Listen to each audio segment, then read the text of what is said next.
सहनावतु सहनौ भुनक्तु सह वीर्यं करवावहै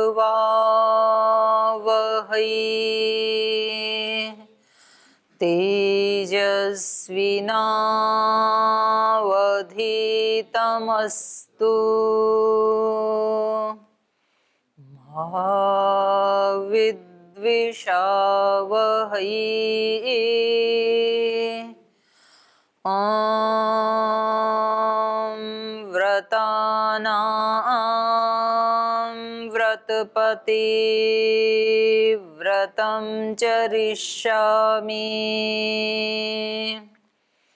तच्छकीयं तन्मेराध्यताम्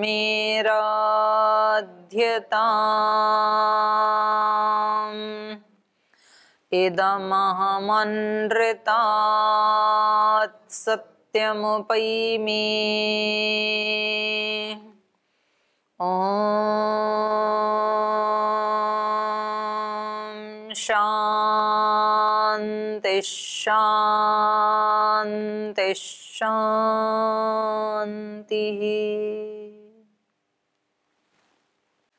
तो पिछली कक्षा में हमने पढ़ा था भगीरथ ने घनघोर तपस्या की हिमालय में जाकर के, और उसकी तपस्या से प्रसन्न होकर के ब्रह्मा जी देवताओं सहित उसके सम्मुख प्रकट हुए और उनसे वरदान मांगने के लिए कहा कि हम बहुत आपसे प्रसन्न हैं, जिस भी प्रयोजन से आप तपस्या कर रहे हैं तो आप अपना वो वरदान मांग सकते हैं, आप अपना प्रयोजन बता सकते हैं।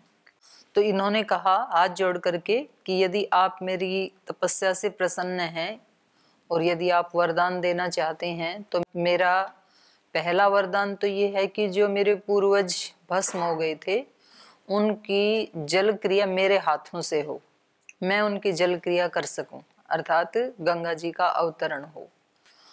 और दूसरा वरदान ये मांगा था कि हमारी आगे आने वाली संतति कभी भी अवसाद को प्राप्त ना हो, पीछे वाले सब उनकी जल क्रिया करके वो स्वर्ग को पहुंच जाएं, हमारे पूर्वज, और आगे की हमारी संतति कभी अवसाद को प्राप्त ना हो। और ये हर व्यक्ति का ही कर्तव्य है, क्योंकि उसने कुछ अपने पीछे वालों से पाया है तो कुछ फिर आगे वालों को दे के जाना है, क्योंकि हमारे लिए जिन्होंने किया, हमारे लिए जो हम आज फल खा रहे हैं तो वो वृक्ष किसी ने लगाए। यदि हम खुद ही आकर के वृक्ष लगाते और फिर हमें फल मिलते तो हमें कम से कम 20 साल तक फल खाने का इंतजार करना पड़ता, लेकिन हमें तो पैदा होते ही जूस मिल गया, फल मिल गए, सब्जी मिल गई। तो हमारे पीछे के पूर्वजों का बहुत बड़ा हमारे ऊपर ऋण है, तो हमें भी इसी तरह से कुछ तो अगली पीढ़ी के लिए करके जाना है, और कुछ पीछे वालों से अगर कोई त्रुटि हुई, अगर कोई उनको कष्ट रहा तो उनके कष्ट को मिटाना भी है। तो ये कर्तव्य है। और व्यक्ति, हर एक जो सांसारिक मार्ग पर चलने वाला व्यक्ति है वो ये सोचता है कि जो सुख मेरे माता पिता को नहीं मिला वो सुख मैं इनको दूंगा। ऐसे अच्छी संतान जो होती है वो यही सोचती हैं, मेरे पिता के पास छोटा घर था मैं बड़ा घर बनाऊंगा, मेरे पिता के पास साइकिल थी मैं मोटरसाइकिल या मोटर कार लेके आऊंगा, हमारे को जो सुविधाएं नहीं मिली वो मैं अपने बच्चों को दिलाऊंगा। तो वो दोनों के सुख के बारे में सोचता है, पीछे और आगे, और अपना सुख उसी में निहित मानता है कि यदि मेरे माता पिता खुश हैं, सुखी हैं, यदि मेरी संततियां सुखी हैं तो मैं तो सुखी हुई हूँ। उसके लिए वो भरपूर प्रयास करता है, पुरुषार्थ करता है, तपस्या करता है, अपने व्यक्तिगत सुख को वो गौण कर देता है जिनके साथ अपनापन जुड़ा होता है। ऐसे ही अध्यात्म मार्ग में भी होता है। एक जो साधक है, एक योगी है और एक ब्रह्मचारी है, तो जो अथर्ववेद का मंत्र है ब्रह्मचर्य सूक्त, स आचार्यम तपसा पिपरति, वो अपने आचार्य को अपने तप से प्रसन्न करता है। तो किस लिए तपस्या करता है ब्रह्मचारी? कि मेरे गुरुजन मेरे से खुश हों और मैं उनकी कीर्ति को, उनके यश को, उनके सुख को बढ़ाने वाला हूँ। तो क्या गुरुजन क्या दुखी होते हैं जो हम उनके सुख को बढ़ाएं? नहीं, गुरुजन तो पहले ही प्रसन्न है, पर हम उनकी प्रसन्नता की जो कड़ियां हैं उनमें एक कड़ी अपनी तरफ से और जोड़ना चाहते हैं। तो कोई भी शिष्य ये नहीं चाहता कि मेरे कारण मेरे गुरु को कोई कष्ट हो। प्लस जो अपने से जूनियर हैं, जो अपने से छोटे ब्रह्मचारी हैं, ब्रह्मचारिणी हैं, जो भी हैं पीछे आने वाले, उनको भी हम कुछ सुख दें, ऐसा भी सोचते हैं। और उसके लिए जब तपस्या करते हैं तो अपने आप को तो स्वतः ही सुख मिल जाता है। ये अच्छे व्यक्ति की पहचान है। तो ऐसे ही भगीरथ ने भी किया। वो तपस्या कर रहे हैं, वो अपने लिए उन्होंने कोई भी वरदान नहीं मांगा ब्रह्मा से। एक तो ये मांगा कि पीछे के जो मेरे पूर्वज हैं उनको सदगति प्रदान हो और वो अत्यंत स्वर्ग को जाएं, सदा सदा के लिए स्वर्ग में रहें, तो मेरा तपस करना सार्थक हो जाएगा। तो देखो, इसको कहते हैं सात्विक तप, जिसमें अपना स्वार्थ नहीं जुड़ा होता बल्कि दूसरे का सुख, और वो भी अत्यंत सुख, उसके लिए भला कोई तपस्या करे तो इसको फिर सात्विक तप कहेंगे। और अपने सुख के लिए तपस्या करे तो फिर वो राजसिक तप की कोटि में आ जाता है। और दूसरों को कष्ट देने के लिए जो तप किया जाता है, जैसे रावण आदि ने किया, हिरण्यकश्यप आदि ने किया, वो फिर तामसिक तप हो जाता है। तो तप भी 3 प्रकार का हो गया। तो यहाँ इनको अपने व्यक्तिगत सुख की कामना नहीं है कि मैं कहीं ऐसे उत्तम लोक में जाऊं, स्वर्ग लोक में जाऊं, वहां ऐसे भोग भोगूं, ऐसी कामना नहीं है। ये कह रहे हैं कि मेरे जितने भी पूर्वज हैं वो अत्यंत सुख को, स्वर्ग को, अत्यंत स्वर्ग को, अत्यंत स्वर्ग माने उससे कभी मुक्ति ना हो उनकी, हमेशा स्वर्ग में स्थित हों। तो 60,000 तो जो हैं पितर वो हैं जो भस्म हो गए, फिर उसके बाद सगर भी हैं, फिर उसके बाद अंशुमान भी हैं, फिर उसके बाद दिलीप भी हैं। तो सबके लिए ये कामना कर रहे हैं कि मेरे पूर्वज अत्यंत स्वर्ग को प्राप्त करें। गच्छेयु अत्यंतम स्वर्गम। और आगे का संतत्यै न अवसीदेत, 20 नंबर श्लोक में कहा। और हमारा जो इक्ष्वाकु कुल है उसमें कभी आगे कोई भी अवसाद को प्राप्त ना हो, वो गौरव वैसे ही बना रहे हमारे कुल का। तो जब इन्होंने ये 2 ही वरदान मांगे, लेकिन 2 में सब कुछ मांग लिया और उनकी खुशी में ही अपनी खुशी मान ली इन्होंने। तो यहाँ ब्रह्मा जी ने कहा कि ये बहुत महान वरदान है जो आपने कहा है, लेकिन क्योंकि आपने तप किया है, इक्ष्वाकु कुल वर्धन, इनका संबोधन किया, इक्ष्वाकु कुल का वर्धन करने वाले भगीरथ, जब तक सृष्टि रहेगी तब तक आपका सुयश अखंड रहेगा, उसको कोई धूमिल नहीं कर सकता है। तो आपका मनोरथ हो महान एश है, आपका जो मनोरथ है वो बहुत महान है, लेकिन तो भी महारथ भगीरथ, हे महारथी भगीरथ, एवं भवतु, जैसा आपने मांगा है वैसा ही हो, आपकी इच्छाएं पूरी हों जिसके लिए आपने तप किया है। लेकिन इसमें आपको थोड़ा सा तप और करना पड़ेगा। क्यों? इयम हैमवती ज्येष्ठा गंगा हिमवतः सुता। इयम गंगा, इयम हेमवती गंगा हिमवतः ज्येष्ठा सुता। ये जो हेमवती गंगा है जिससे आप अपने पूर्वजों की जल क्रिया करना चाहते हैं, ये हिमवतः ज्येष्ठा सुता, ये हिमवान की ज्येष्ठ सुता है, बड़ी पुत्री है। ताम वही धारयितुम राजन तत्र हरय नियुज्यताम। तो उसको धारण करने के लिए, क्योंकि वो ज्येष्ठ का मतलब है यहाँ पर गुणों में भी, आकार में भी, हर दृष्टि से वो बहुत बृहत है, ज्येष्ठ है, विशाल है वो। तो धरती माता उसको सह नहीं पाएगी। तो इसलिए उसको सहन करने के लिए, उसको धारण करने के लिए, ताम वही धारई तुम राजन, हे राजन ताम धारई तुम वही, उसको धारण करने के लिए तत्र हर नियुज्यताम, आप भगवान शिव को वहां नियुक्त करो, वो धारण कर सकते हैं। आप भी धारण नहीं कर पाओगे, पृथ्वी भी धारण नहीं कर पाएगी, क्योंकि उसका वेग इतना बड़ा है, इतना विशाल है गंगा का वेग, कि यदि वो सीधी धरती के ऊपर आएगी तो ये धरती माता उसको सह नहीं पाएगी, इतना प्रबल वेग है उसका। और ये बात तो आज भी सत्य है। अगर गंगा को आगे उसको रोका ना जाए, और यहाँ ऋषिकेश हरिद्वार आते आते उसको अनेक धाराओं में, अनेक नहरों में, नालियों में से यदि ना गुजारा जाए, हरिद्वार का तो नामो निशान ना मिले, इतना प्रबल वेग है। तो उसको सप्त धाराओं में करके बहाना पड़ता है, इधर उधर डिवाइड करके बहाना पड़ता है, इतना उसका बृहत रूप है। तो ये हमने पढ़ा था। तो आगे ये बता रहे हैं, गंगाया पतनं राजन् पृथिवी न सहिष्यते, तां वै धारयितुं राजन् नान्यं पश्यामि शूलिनः। तमेवम् उक्त्वा राजानं गंगां च भास्य लोककृत्, जगाम त्रिदिवं देवैः सर्वैः सह मरुद्गणैः। तो गंगाया पतनम, हे राजन गंगाया पतनम, गंगा का पतन, क्योंकि स्वर्ग से आ रही है गंगा, स्वर्ग से पृथ्वी पे उतरना, उसका पतन होना, पृथ्वी न सहिष्यति, पृथ्वी उसको सहन नहीं कर पाएगी। तो उसके लिए पात्र बनना होता है। जैसे हम भगवान की कृपा का आह्वान करते हैं, तो उसकी कृपा को सहन करने के लिए भी पहले व्यक्ति को पात्र बनना पड़ता है।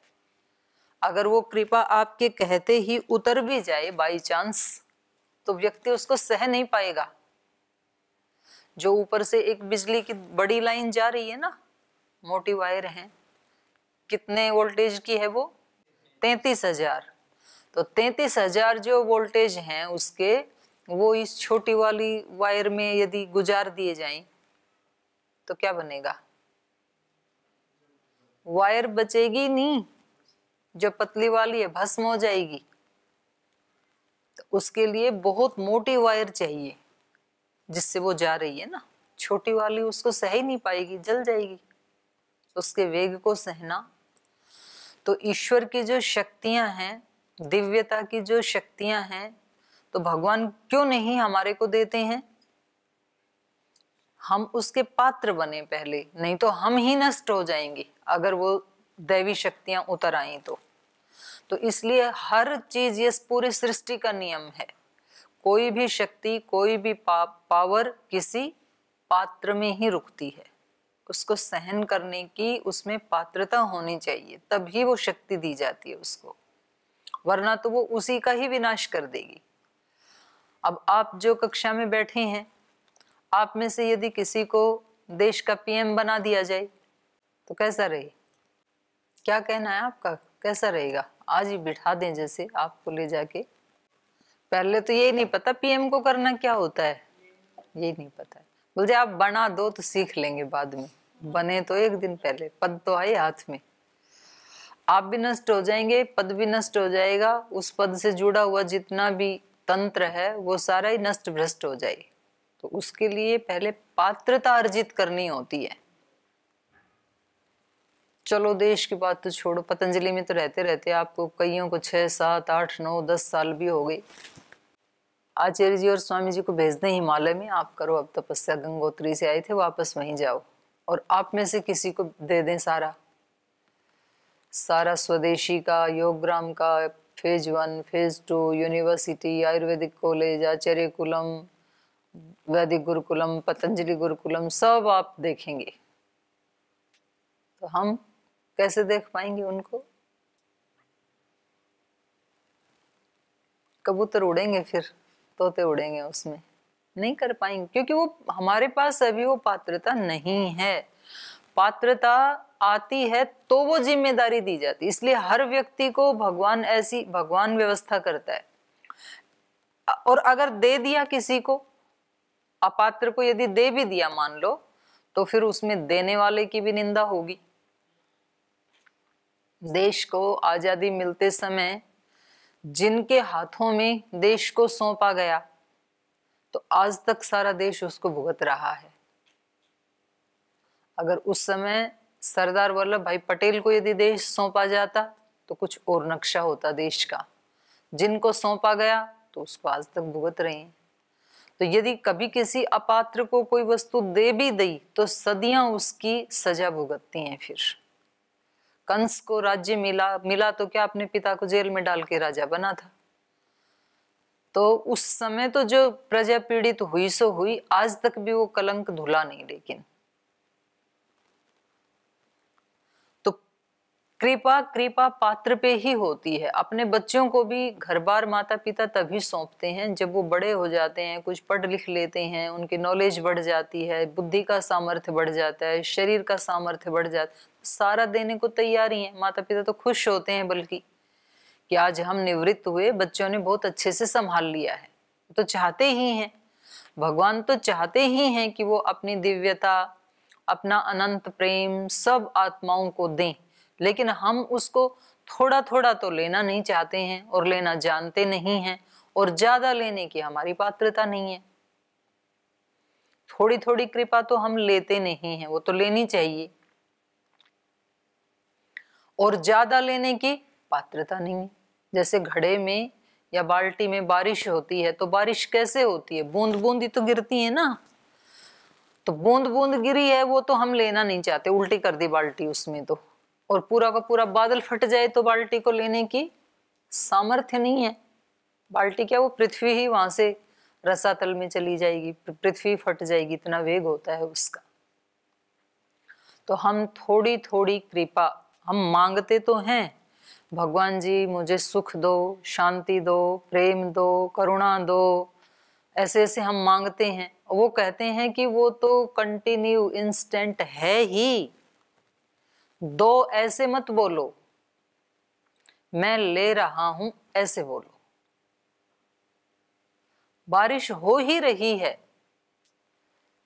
तो बारिश आओ ऐसे नहीं बोलना। आपको क्या करना है?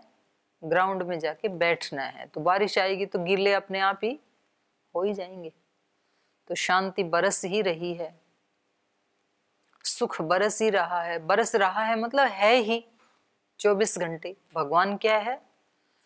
प्रेम का सागर, शांति का सागर। भजन गाते हैं ना, तू प्यार का सागर है, तेरी एक बूंद के प्यासे हम एक बूंद के प्यासे क्यों हैं जब सागर के बीच में बैठे हैं? तो क्योंकि हम केवल मांग रहे हैं, हमने लेना शुरू नहीं किया।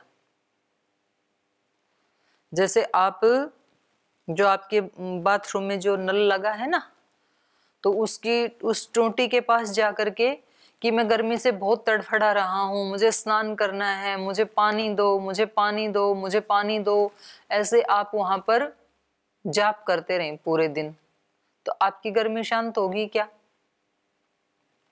जाप नहीं करना, टोंटी को खोलना है, पानी है वहां पे, और खोल के उसके नीचे बैठना है, बस। फिर आपको कोई जाप करने की जरूरत नहीं है। तो हमें भगवान की कृपा, उसकी शांति, उसका प्रेम, उसकी करुणा, उसकी शक्ति, हमें सहन करने की शक्ति दो, क्षमा करने की शक्ति दो। ऐसे मांगना नहीं है, रटना नहीं है, उच्चारण नहीं करना, वो है ही, उसको अंदर उतरने देना है, उसको चैनलाइज होने देना है,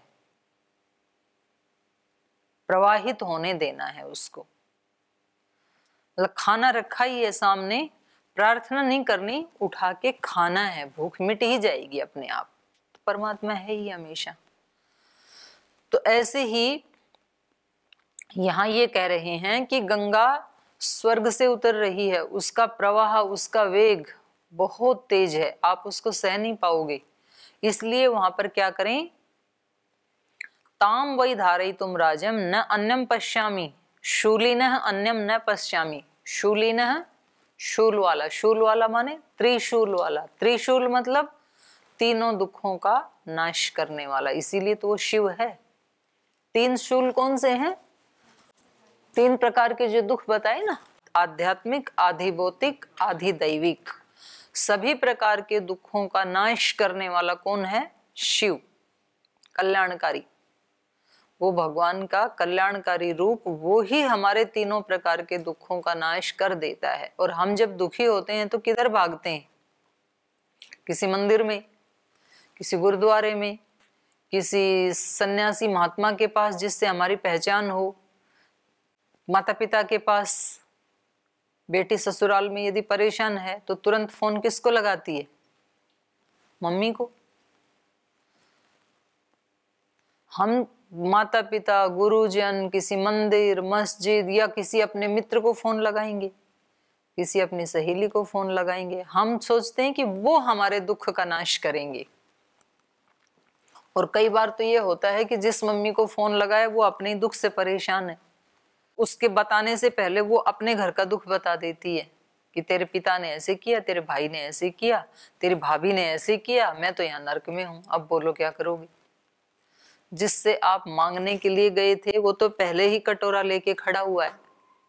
तो इसलिए मांगना भी है तो किससे मांगे? जिसके पास अनंत है और जो हमारे सबसे नजदीक है। माता पिता भी थोड़े से दूर हैं, मित्र भी थोड़े से दूर हैं, गुरुजन भी थोड़े से दूर हैं, पर वो हमारे सबसे ज्यादा निकट है, हमारे अंदर ही है वो। तो उसी से मांगे। और फिर एक बार जब व्यक्ति को जुड़ने का तरीका आ जाता है, उससे मांगने का, शांति से बैठ जाओ आप, कुछ नहीं करना, और बस उसको चैनलाइज होने दो आप। और फिर आप देखेंगे कि ये तो बड़ा आसान तरीका है। और नहीं तो क्या होता है, जिसको आप बता रहे हैं अपनी समस्या, उस व्यक्ति में भी सामर्थ्य नहीं है। आप तो परेशान थे ही, उसको और परेशान कर दिया। बेटी तो परेशान थी, माँ को और परेशान कर दिया, तो अब ये डबल 2 आदमी परेशान हो गए। अब तो और ज्यादा हमने जहरीला बना दिया फिर यूनिवर्स को। आप तो परेशान थे, अपने किसी मित्र को और बता दिया आपने, तो अब डबल नेगेटिव शक्ति उत्पन्न होना शुरू होगी। फिर वो भी किसी को बताएंगे, तो पता नहीं फिर वो कहाँ जाके रुकेगा, ऐसे वो चलता ही रहेगा। इससे अच्छा क्या था? इसलिए हमारे ऋषियों ने बड़ी खोज की इन चीजों की। ऐसे नहीं कि कोई कि गंगा किनारे बैठ के नावल कविता की तरह से लिख दिए शास्त्र, ऐसे नहीं। ये अनेक अनेक लोगों पे उन्होंने खोज की। इसलिए गीता में भगवान कृष्ण ने कहा कि जैसे कछुआ अपने अंगों को समेटता है अंदर की तरफ, कूर्मंगानिव, ऐसे व्यक्ति को जैसे ही वो परेशान हो, जैसे ही कोई इधर उधर से कोई प्रतिकूलता आए, तो क्या करना चाहिए? अपने सब तरफ से बिखरी हुई ऊर्जा को सिमेट करके परमात्मा के साथ जोड़ना चाहिए उसको। क्योंकि बाह्य वृत्ति है, अभी हम शरीर वृत्ति में बैठे हैं। कोई ना कोई हमने टैग लगा रखा अपने ऊपर, कोई ना कोई लेबल लगा रखा है हमने। यदि मैं शिष्यों से परेशान हूं तो मैं शिष्यों से परेशान क्यों हूं? क्योंकि मैंने एक आचार्य का टैग लगा लिया अपने ऊपर। कोई अपने बच्चों से परेशान है तो क्यों है? क्योंकि उसने माता पिता का अपने ऊपर एक लेबल लगा लिया। कोई अपने मित्रों से परेशान है, तो पड़ोसी से परेशान है, तो उसको शरीर भाव में आना पड़ेगा पहले परेशान होने के लिए। इसलिए हम प्रार्थना करते हैं असतो मा सद्गमय, शरीर भाव से उठ करके आत्म भाव में प्रतिष्ठित हों पहले, सबसे पहले कि मैं ये कुछ नहीं हूं। ये जो मेरी ऊर्जा का जो विस्तार था, जो बाह्य वृत्ति थी, ये शरीर भाव में रहने पर थी। अब जब मैंने अपनी चेतना को समेट लिया तो मैं ना किसी का पिता हूं, ना पुत्र हूं, ना भाई हूं, ना बहन हूं, बल्कि मैं क्या हूं? चिदानंद रूप शिवोहम शिवोहम। आदि गुरु शंकराचार्य जी से पूछा था ना उनके गुरुजी ने, कौन हो आप? महर्षि दयानंद से भी पूछा था। महर्षि दयानंद का उत्तर अलग था। उन्होंने कहा कि क्या हूं, यही तो जानने आया हूं आपके पास। और आचार्य शंकराचार्य जी का उत्तर उससे बिल्कुल अलग था। निर्वाण षटकम जो 6 श्लोक हैं, 6 मंत्र हैं वो उन्होंने उस समय बोल दिए। जब उनके गुरुजी ने पूछा आप कौन हैं, तो उन्होंने कहा मनोबुद्धि हंकार चित्तानि नाहं न च श्रोत्र जिह्वे न च घ्राण नेत्रे न च व्योम भूमिर्न तेजो न वायुः चिदानन्दरूपः शिवोऽहं शिवोऽहं चिदानन्दरूपः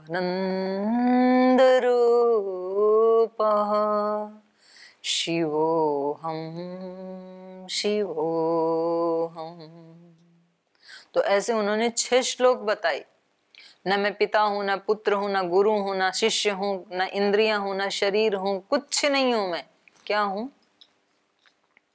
विशुद्ध कल्याणकारी चेतन स्वरूप हूं। तो सबसे पहले अपने अंगों को समेटने का जो गीता में बताया वो यही उपाय है। दुखों से छूटना है, सबसे पहले उधर से सिकोड़ो अपने आप को।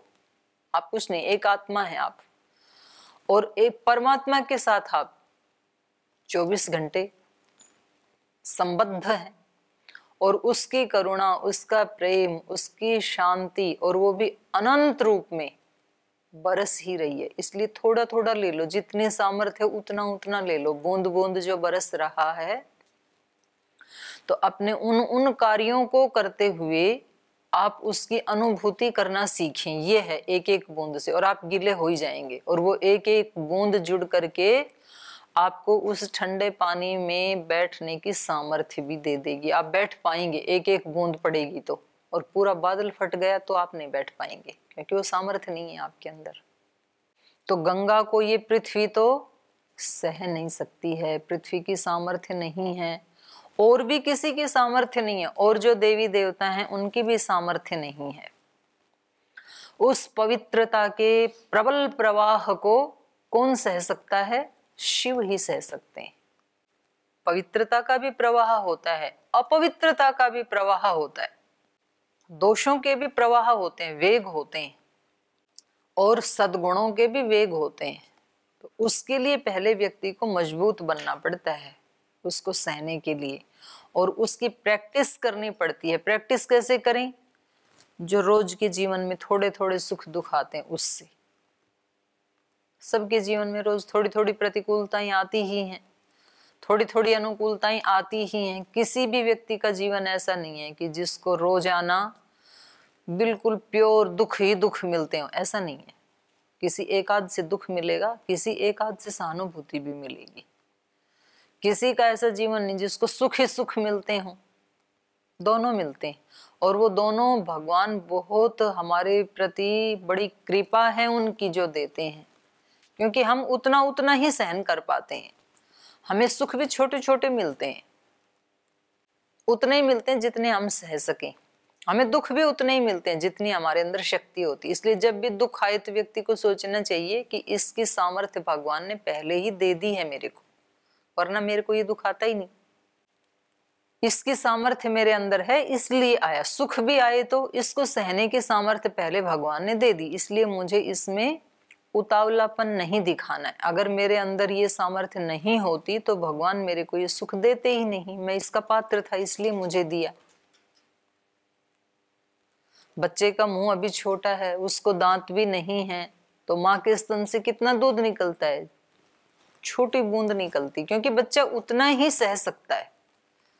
ग्लास भर के उसके मुंह में लगा दिया आपने, गट गट गट गट, जैसे आप पी जा रहे हो ऐसे बच्चे के मुंह में भी डालने लगे यदि आप, तो क्या होगा? बच्चे की तो श्वास नली में चला जाएगा, बच्चा श्वास भूल जाएगा, उसका श्वास अवरुद्ध हो जाएगा, मरी जाएगा बच्चा। वो उतना ही ले सकता है। तो भगवान ने बहुत सुंदर व्यवस्था की। जो योग मार्ग में आगे बढ़ेगा उसको बड़े बड़े चैलेंजेस आएंगे। जिसने अभी अभी चलना शुरू किया है उसके जीवन में छोटे छोटे चैलेंजेस आएंगे।